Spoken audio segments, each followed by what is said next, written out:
gamers are racist and sexist. Or that's what this bizarre new study is claiming.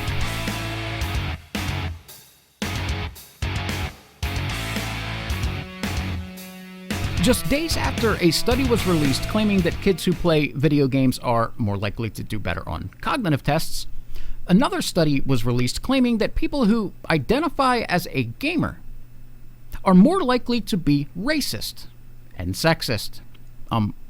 What? So Vice News and the New York Post did a piece on this study that makes the claim that people who identify as gamers are more likely to exhibit extremist behaviors, such as racism, sexism, and white supremacy. It says while toxicity and radicalization have long been associated with the gamer community, maybe in your pathetic logic. The study released last week by Take This, a nonprofit mental health organization working with the gaming industry and community, showed it just how easily gamer identity can take over a person's life and where that can lead.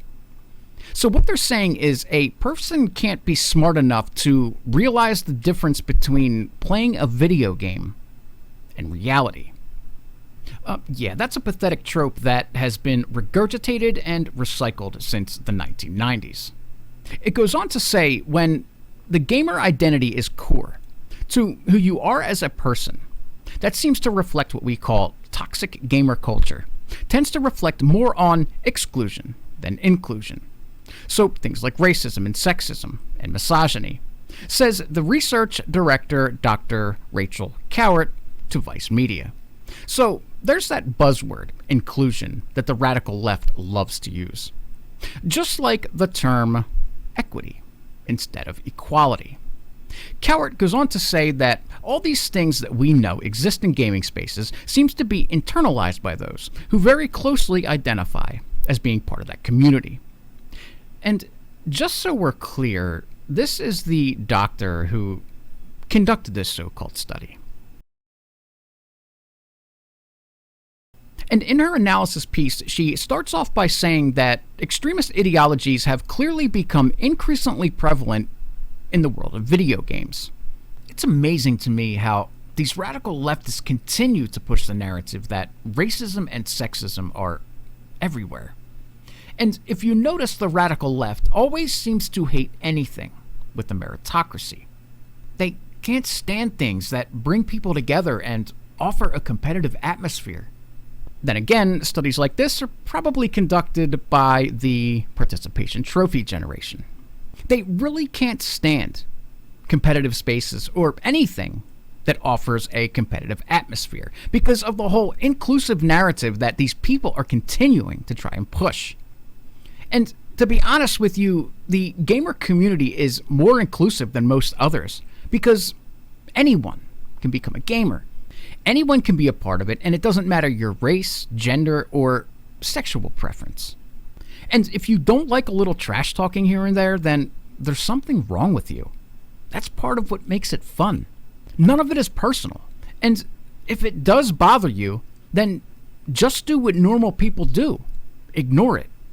I know, crazy concept.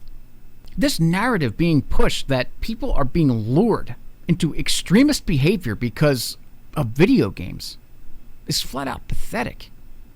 This is nothing more than Marxist ideology and identity politics being pushed into the video gaming community. And the proof is here where Dr. Cowart says we have individual identities and social identities, where she says, I am Rachel, I'm a female, and I'm a gamer. I love The Witcher. These are my social identities, she says, and they are separate. Yet, no shit, they're separate. Normal people don't go around stating their gender and their social preferences. Claiming this so-called identity fusion where gamers are supposedly merging their normal identity with their gamer identity is just ridiculous.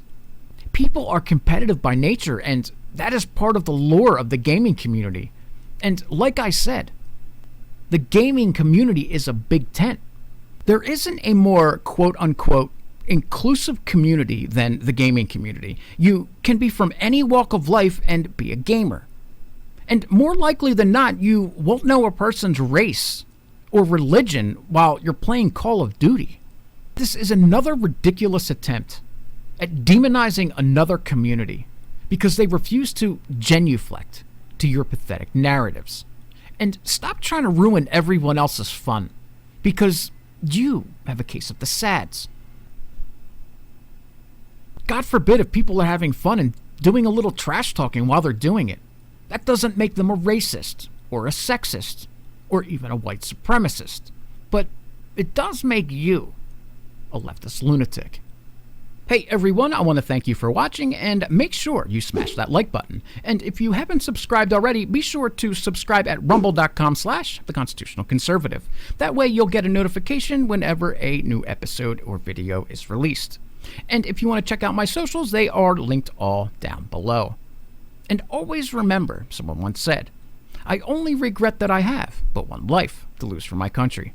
This is The Constitutional Conservative. Thank you for watching. Goodbye.